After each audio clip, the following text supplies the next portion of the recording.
Thôi rồi. Nó sắp bỏ này chua như phải khó ra nè.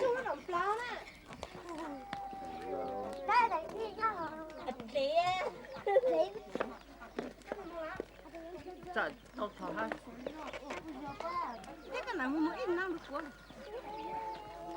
Đông chứ lên à, tăng chứ lên đuôi lắm. Thế là ai sẽ à?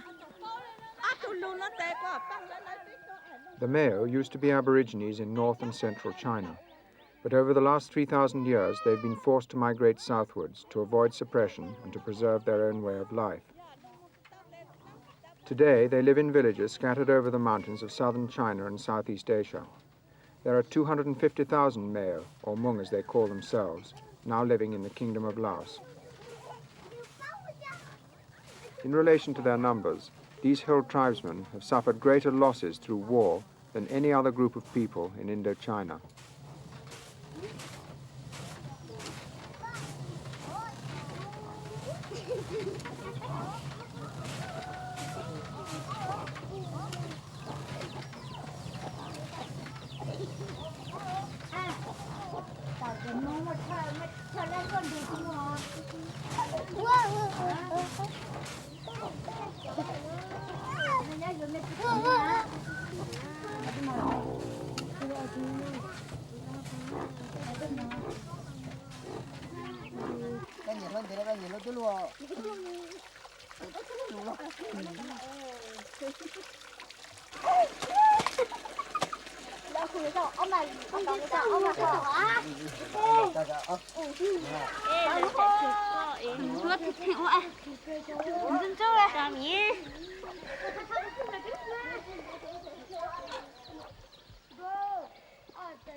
Eight years ago, a French anthropologist, Jacques Lemoine, came to this valley in northwest Laos to live with the Hmong. At that time, village after village was being drawn into the civil war. As I wanted to make a sound study of the traditional Hmong society, I had to find a place where nobody would be fighting at the time I was doing my study. And so I finally chose this village because this village had no engagement in the war at all. Actually, they had an experience in 1962 on the other side of the Mekong River, and they just left the war behind them. They have been granted guns, American guns, to be part-time guerrilla themselves. But as soon as they saw what was the meaning of the war to them, they just gave back the guns and crossed the river and came here to settle in peace. My first difficulty was that they thought I came here to try to recruit them again. The first question they asked me was, "What do you want our names for? You know, we don't want to get involved in anything." It took me a year and a half to get the first spontaneous smile of greeting from them.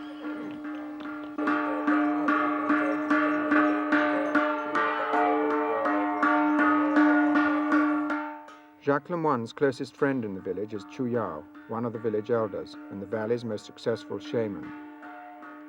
The shaman is the man who cures both illness and disturbed minds.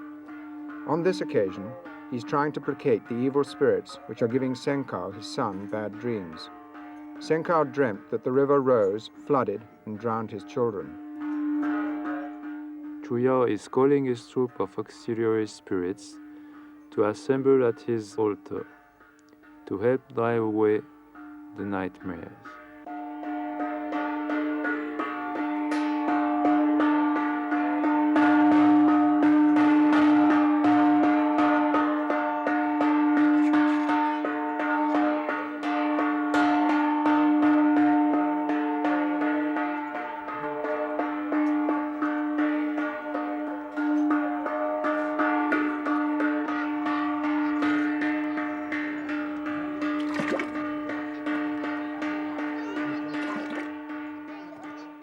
Chuyao has prepared an arch of magic paper to brush away the dreams which cling to his son, and a ladder of swords to cut off the pursuit of the evil spirits.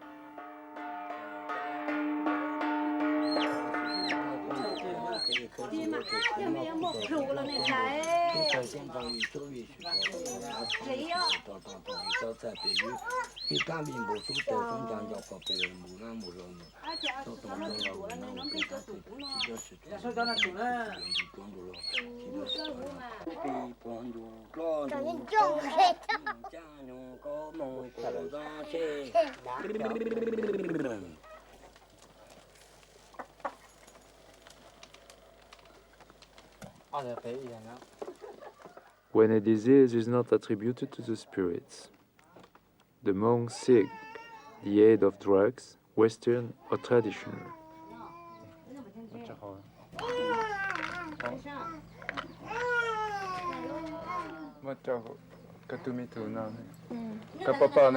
Anu na pelu, anu na olu, inu na ilusene. Jalila.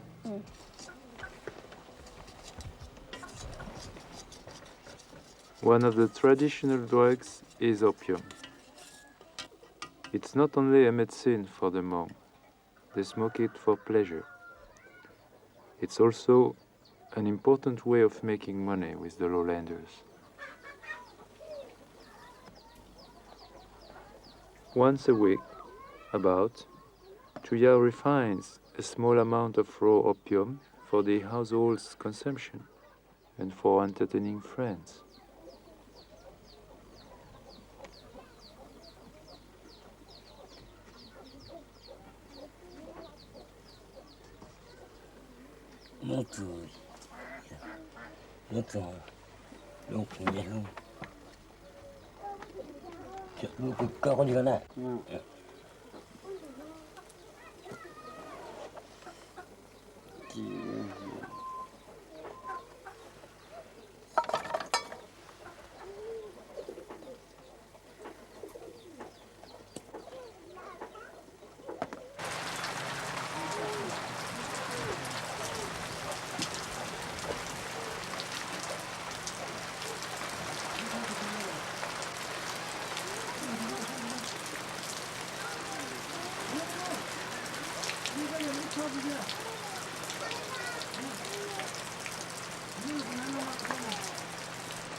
With the first rains of the wet season, work in the fields begins. In the hills, land is no problem. Every year, the Mayo burn off different areas of forest to make new fields. The old slopes are left to regenerate themselves. This type of hill farming is called slash-and-burn agriculture.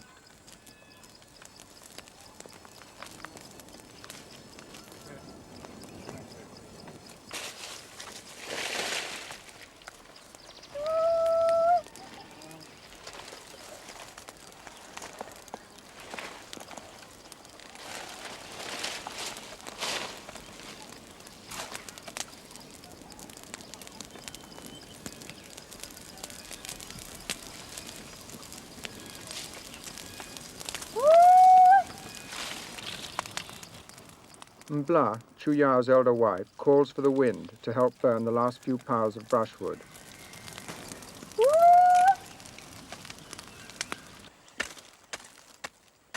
Now, after the rains, Nzo, his younger wife, begins planting maize.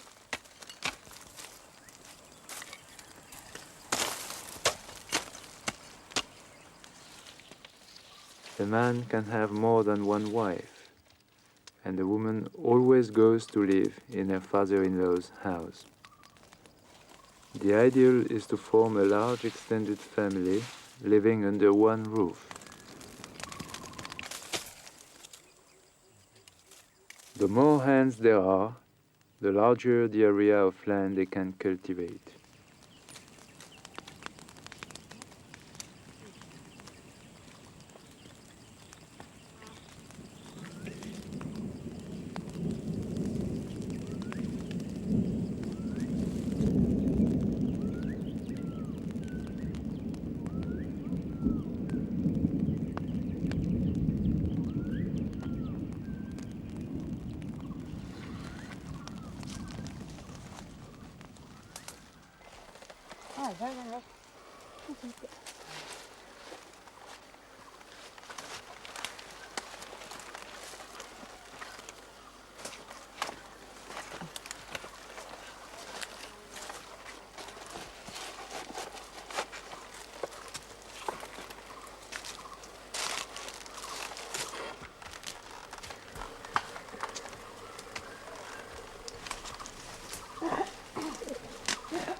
There is no single authority in the village, and all important decisions are taken together by the elders. But Chuya's judgment is highly respected, and it's to his house that a visitor has come to discuss the current village crisis, the threatened recruitment of their young men into the Royal Lao Army. The visitor's 2 sons were forcibly enlisted 3 weeks ago.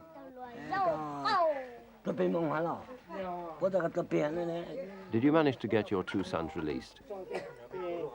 I went up to Luang Prabang to the military camp there. For 10 days I struggled with the army to let my sons go free. They refused. The country is troubled and rotten. Now there are government soldiers and Pathet Lao soldiers everywhere. These Meo live in one of the last mountain areas which have not been ravaged by the civil war. But because the fighting has intensified, it's becoming ever more difficult for them to live in peace. Further to the north, 200 families have just been moved by the leftists, the Pathet Lao. Chu Yao says, when you were up there, did you see them taking men away to be soldiers? Sao Li replies, of course they draft the men. They don't worry about the 50-year-olds, but they take the 40-year-olds immediately. In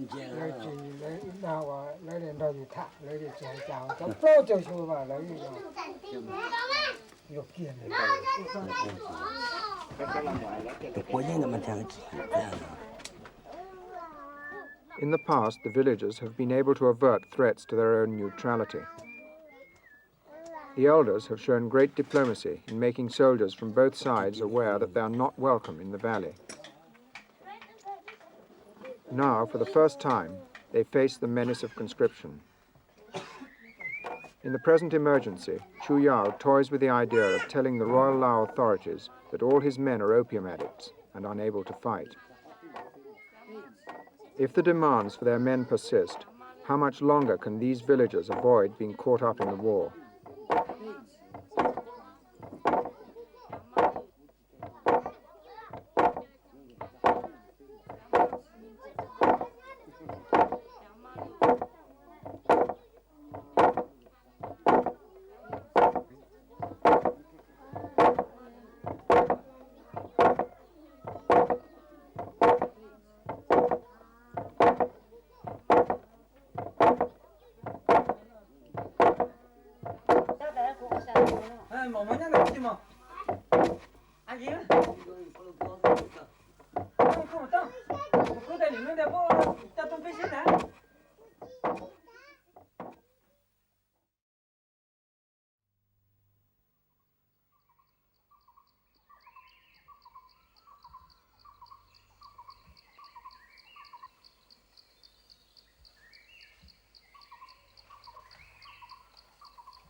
Chu Yao continues his role as shaman. He's been asked to exorcise the evil influence which has been haunting the house of Nyob Pao. 2 years ago, he killed his brother whilst hunting, mistaking him for a bear.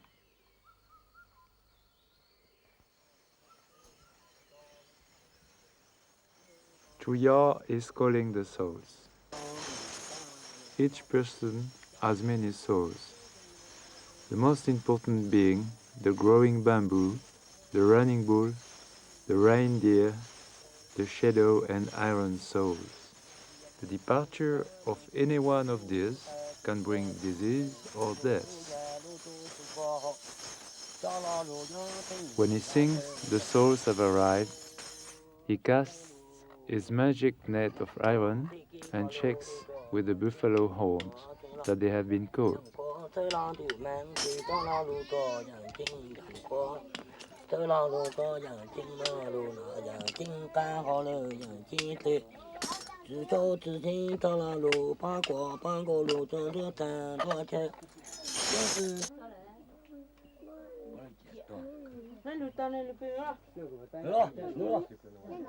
Chuyao asks his spirit troops to herd together all the running bull and drain the souls of the family, including those of the dead man's widow and his killer.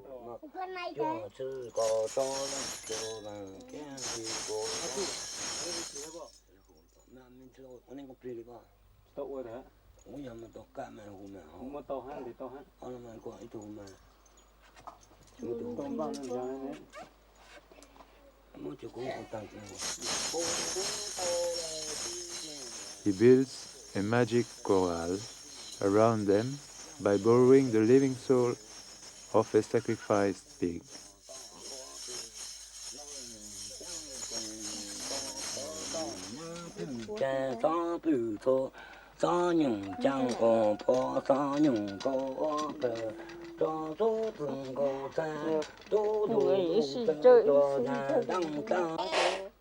He blows water for his spirits to wash away the dust and darkness, disease and death from the shadow and iron souls of the family.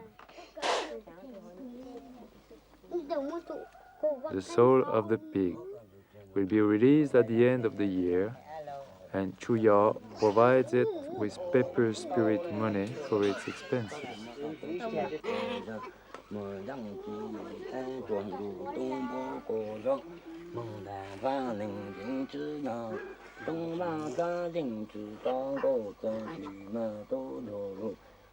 The imprint of the pig's blood is a sign to the spirits that the people are under the protection of the pig's soul.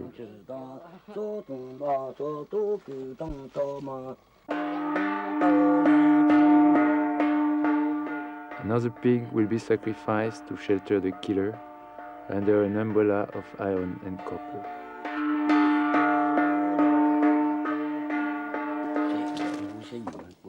Now it's time for Chuyao to mount his horse of cloud and wind, to ride between sky and earth along the paths to the other world.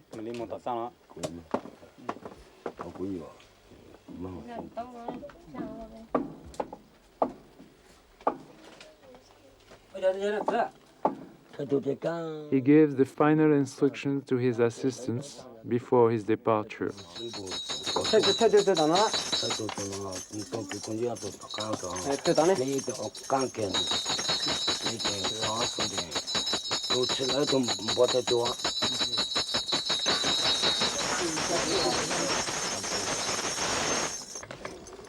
All the men thank the master and bid him farewell.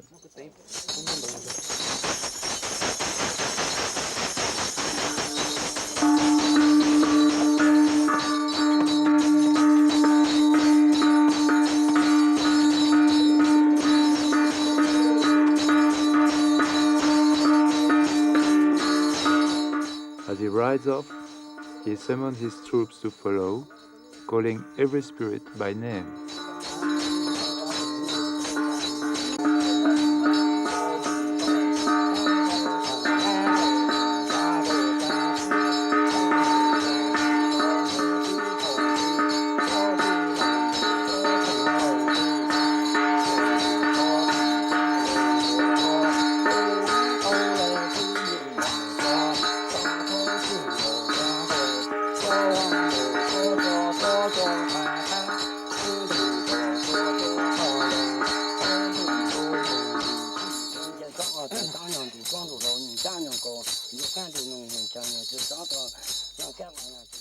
Then he leads the charge against the evil spirits.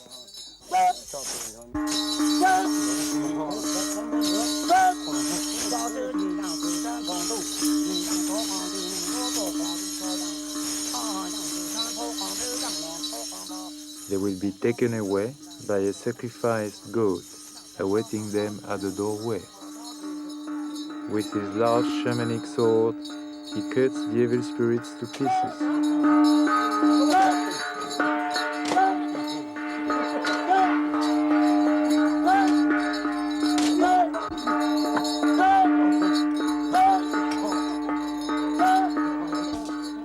The spirits stampede behind the goat, and an assistant speeds them on their way.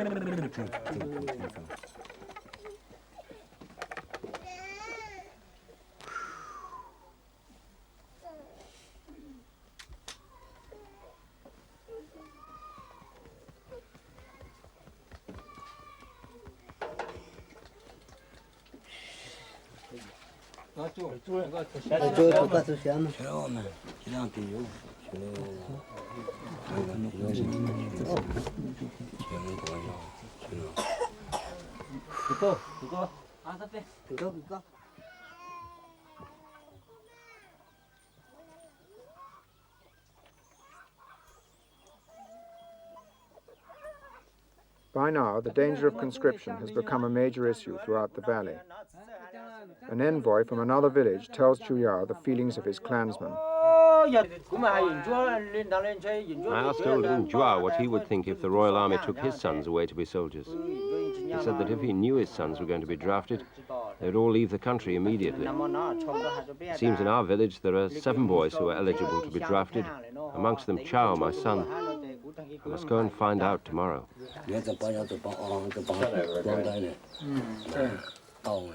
I don't know what Sao Pau's people are going to do, but as far as we're concerned, it seems best that I go down to see the provincial governor. There's a chance we can persuade him to supply us with papers to exempt us from the army.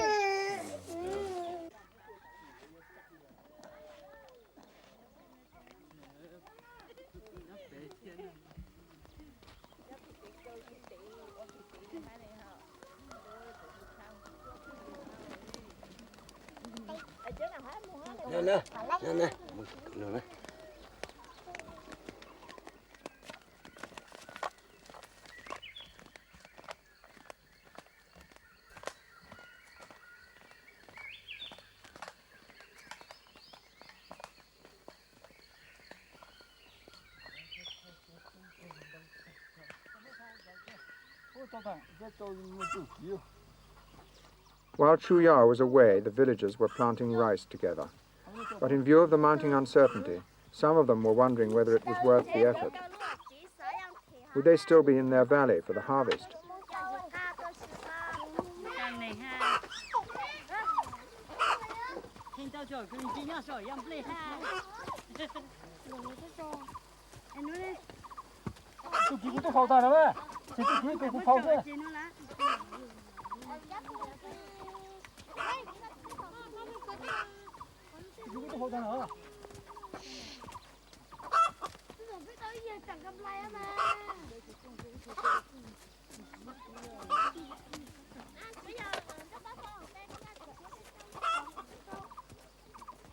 The delicate balance which villagers like Chuyao must maintain between rival claims to their allegiance was made all the more obvious on his return.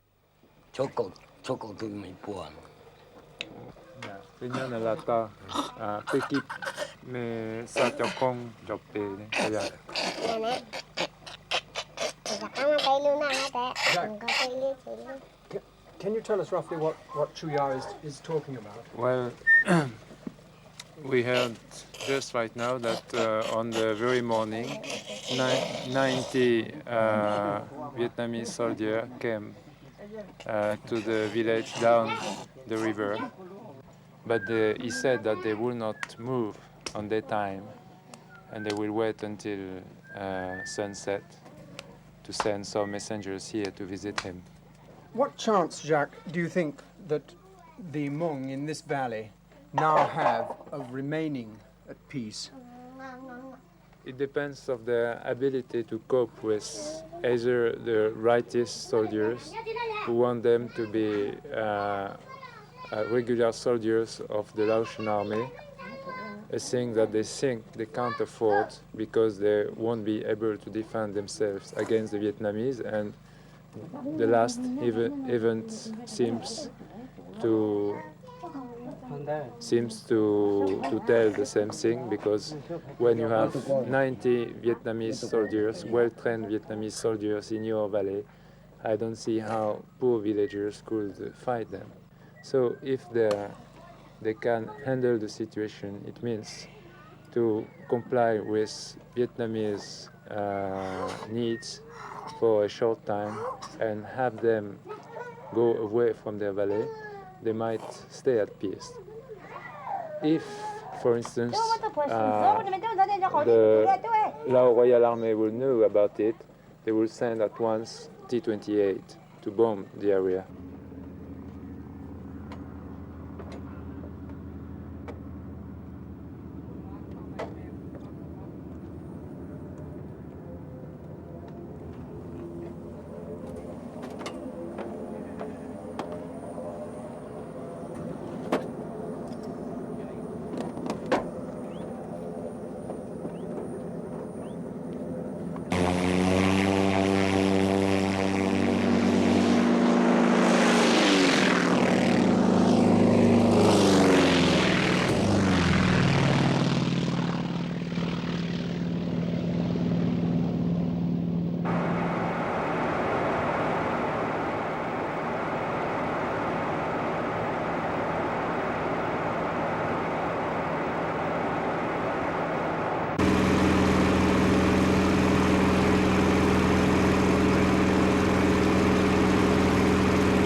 The pilots on this bombing mission over northern Laos were Mao. There are 30 Mao pilots flying T-28 bombers over territory which was once their homeland.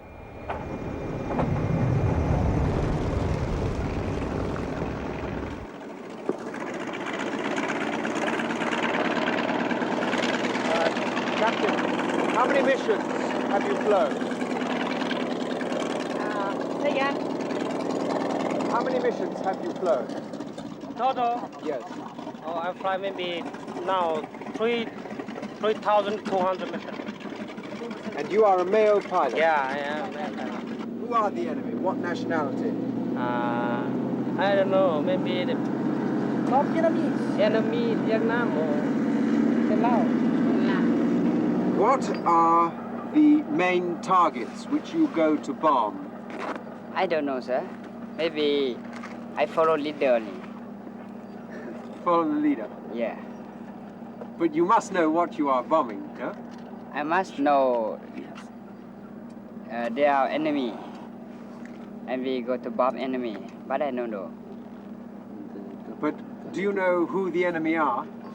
I think maybe North Vietnam. John Everingham is the only Western journalist to have been captured by the Pathet Lao. We asked him what happened when the Pathet Lao entered a traditional Mao village. Well, before the Pathet Lao or North Vietnamese actually get to arrive in these villages, the people have always left their village. They have two choices, either to stay in the region and go and live in the forest with the Pathet Lao, or to leave the region and go into American-supported refugee camps. Why do they go into the forest? Well, because the Americans are fighting this war with air power, and there is a line of bombing. As the Pathet Lao come down, the bombing follows them, and the people, as soon as they hear the bombing coming within a few miles of their village, they flee into the forest. In the Pathet Lao region, it's even very difficult to make their fields. Every time I was out in the open, every time I saw people out in the open, as soon as a plane came, they had to run for cover. And so if you're out in the field and a plane came, which is very, very often, there are planes almost continuously overhead, the people just had to stay under cover. They couldn't go out and build villages, cut trees, fix their fields. They couldn't. The traditional way of life is just quite impossible. Around here, there is even far more intensive bombing. It's one of the most heavily bombed regions of Indochina. A large and high block of mountains there that once, as I say, supported many thousands of male there. And most of those male now are either living underground and under the forest, or else they have come down and they are living in the areas which are American controlled and are not being bombed. There's maybe 150,000 of them living in these regions, I believe. The Meo live in the highlands of Indochina, and these highlands have seen continuous fighting for the last 30 years. In the Civil War in Laos, the mountainous region in the north has been the battleground between the American-backed Royal Lao forces, principally the Meo, and the Pathet Lao with their North Vietnamese allies. Today, the Pathet Lao control most of the highland areas, and those Meo who have opposed the Pathet Lao and North Vietnamese have been forced to leave their homelands and flee further and further south. Now, over 100,000 Meo refugees are crowded into camps in the last highland areas before the plains of Vientiane.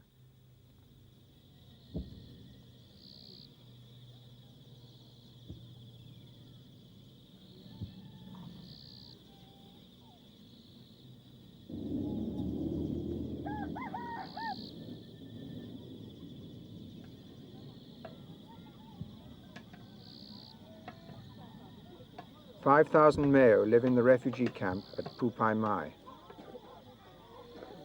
Most of the refugees have spent the last 10 years moving from camp to camp as the war has rolled backwards and forwards over their mountains. For some, this will be their 15th home in 10 years. The men here are either casualties of the war or soldiers on leave. Of the women, 50% are war widows. And by the age of 14, all the boys have left Phu Pai Mai to go and fight.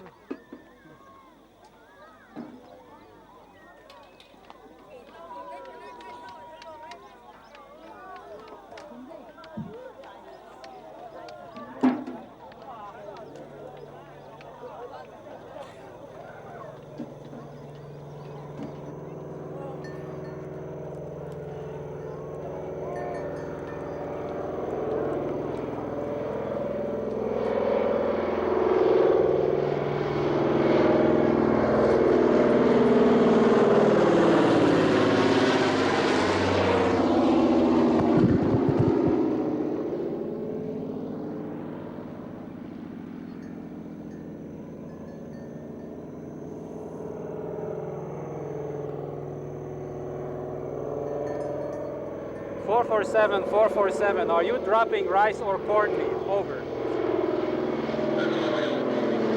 Okay, thank you very much.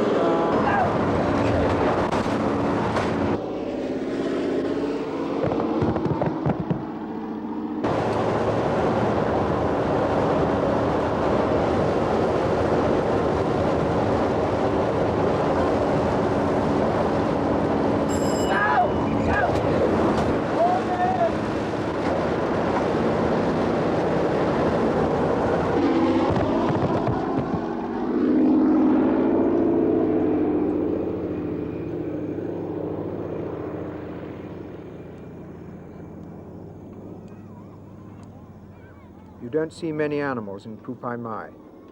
They had to be left behind in the moves. There isn't enough land for the people to farm. But some keep seeds in anticipation of the day when they can return to their ancestral villages in the north.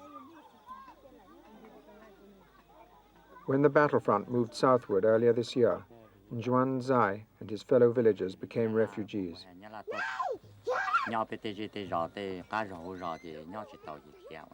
We had to leave our village because Pathet Lao and North Vietnamese soldiers came very close. And there was fighting between them and Royal Lao soldiers.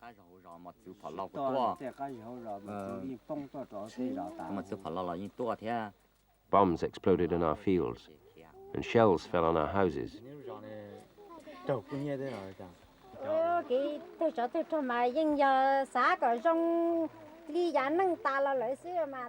The war has brought us nothing but misery. My only wish is that the fighting should stop in our troubled land so that we can all return to our villages. We just want to begin our peaceful lives again, like they were before the fighting, when we could grow our rice and look after our animals.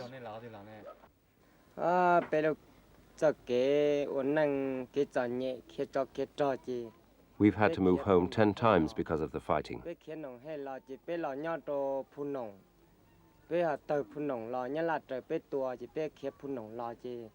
We moved from Nong Het to Punong, from Punong to Latwa, Latwa to Padong, Padong to Pa Cao, Pa Cao to Tia Siong, Tia Siong to Pupai Mai.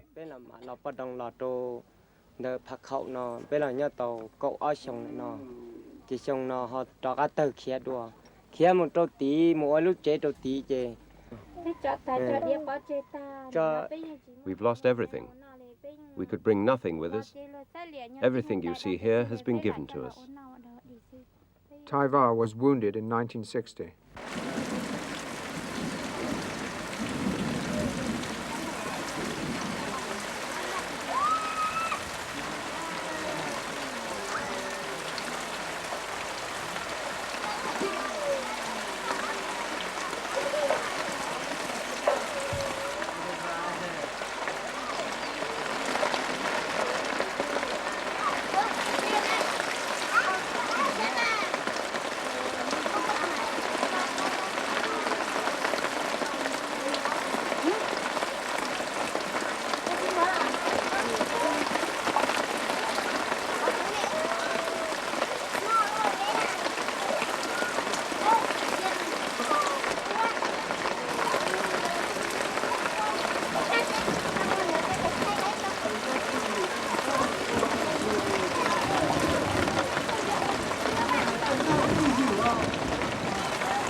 Nang Chu became a refugee in 1963.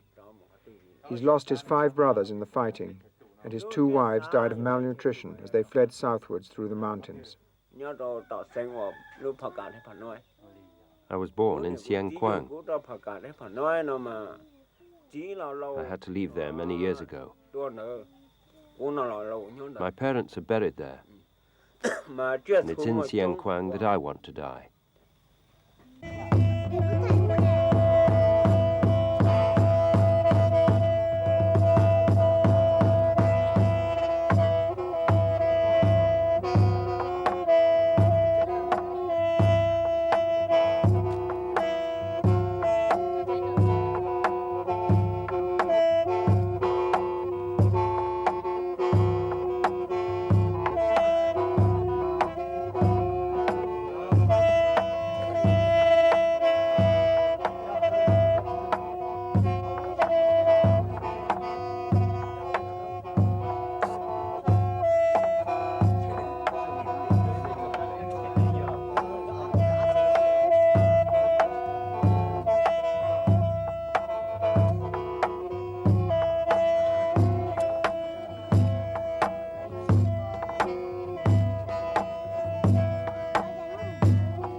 Pupai Mai is in Military Region 2 under the control of Mao leader General Vang Pao.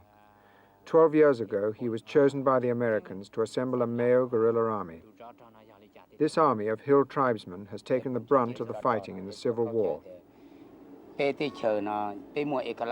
We asked him what was the reason for the war.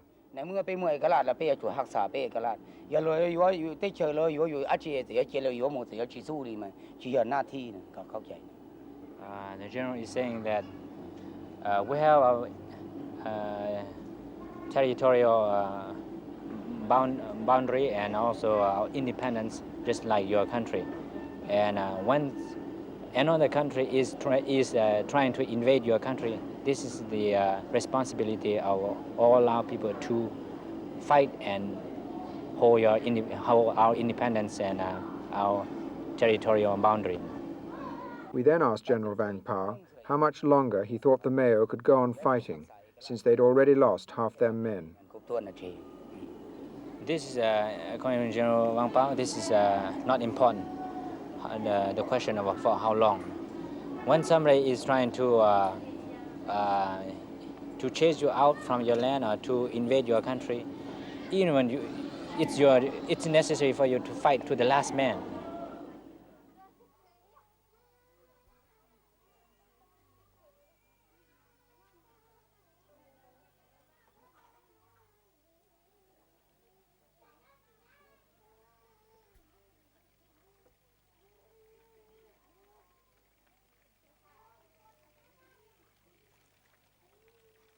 During the major offensive earlier this year, General Vang Pao moved 3,000 Mao refugees down to these barracks in Vientiane.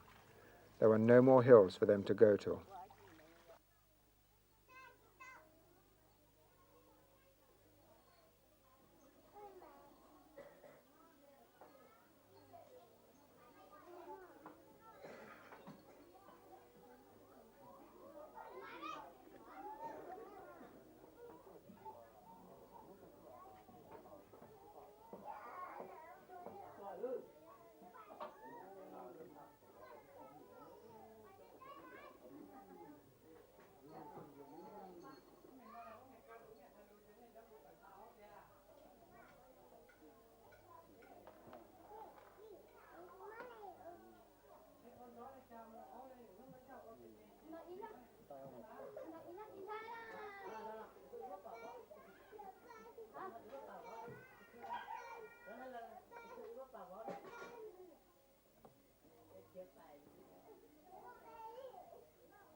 tù làอยู่mà là sang điều sát sang điều thật sẽ thật kít giả uy nóขึ้นอยู่củaอยู่tây chơi đi để nó muốn chia hay để tỏ cản sơ lửa sẽอยู่tây nhau thôi phổ thủ u chỉ một thì tỏ sơ lửaอยู่tây nhau tỏ áp phá tới chung.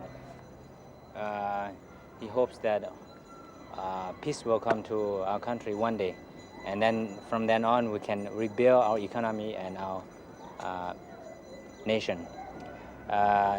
It's not that we have to depend only on foreigners to. Because I must go and ministry is home now. Yeah. We don't have to depend on foreigners to be able to survive, because we have been survived for more than 2,000 years without help.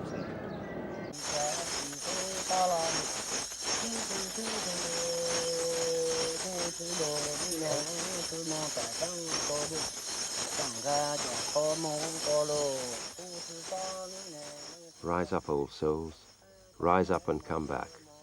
Mothers and daughters, sons and grandsons, young and old, rise up and come back. Whether you fell on earth or fell in water, rise up and come back. Even if you have changed into wandering ghosts, rise up and come back to find a house, to find parents, to find a bed.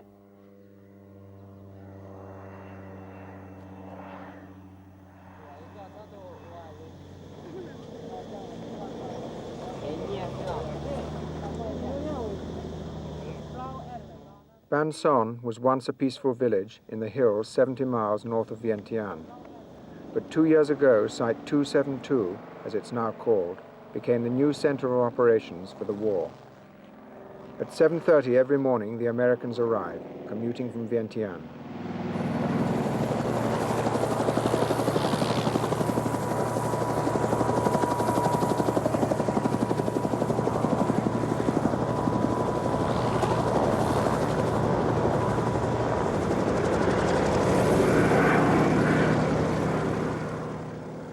900 flights a day land here. Most bring war supplies and fresh troops for General Vang Pao's army. Others bring food for the Mao refugees.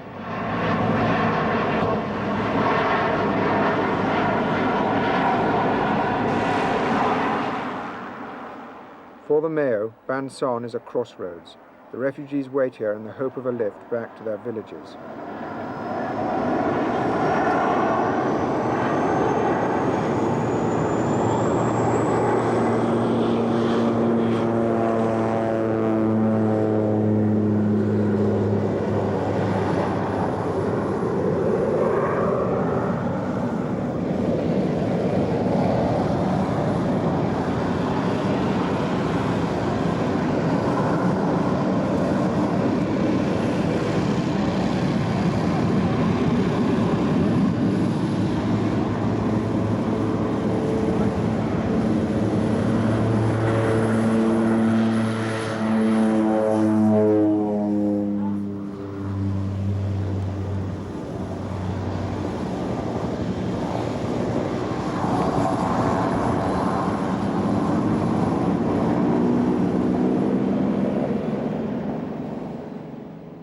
From here, the soldiers are flown to their mountain outposts, and the dead are brought from the battlefront back to their families.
My little brother, what can I do? I will never be able to forget you. Where are you, my little brother, my little orphan? Ah, my little brother, if only I had foreseen your death, I would never have allowed you to go away. I would have forced you to stay with me always. You are dead, my little brother. How will I ever be able to forget you? Ah, my little brother, why were you not born a girl? Then you could not have gone away to war. You would have stayed with me, and you would not now be dead. Ah, my little brother, there were many soldiers in your band, but luck was not with you. My little brother, little orphan, we cannot stay brothers together forever. My poor little brother could not remain with me all of my life. You are dead. Your body decays and melts forever into the earth. The country is troubled and rotten. Even if we could not have made a living together, we could have lived on distant mountains and received news of each other. Now I am alone like an orphan. We were poor. There was no way for us to make our living. We have no land anymore. I am left an orphan on this painful earth.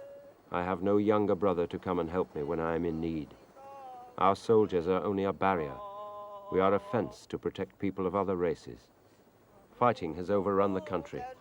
We have no homes left, and my little brother is dead. He is no longer with me. We have entered the way of misery.